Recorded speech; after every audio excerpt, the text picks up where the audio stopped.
O nee, alles is 100% doeldoos. Wel, dit lyk my nie so nie.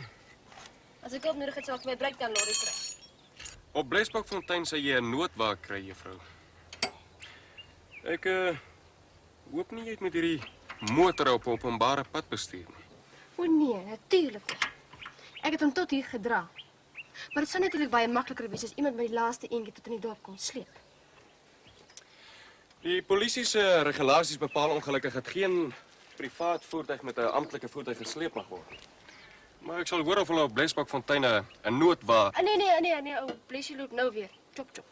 Juffrou, ek sien jou toelaat om met ou Blessie tot op Blesbokfontein te ry. Maar daar sorg jy dat hy padwaardig gemaak word. Want ek gaan nie toelaat dat jy een tree verder op hierdie pad ry nie, want jy's 'n gevaar vir die pad. Wat is jou bestemming? Maar ja, bestemming.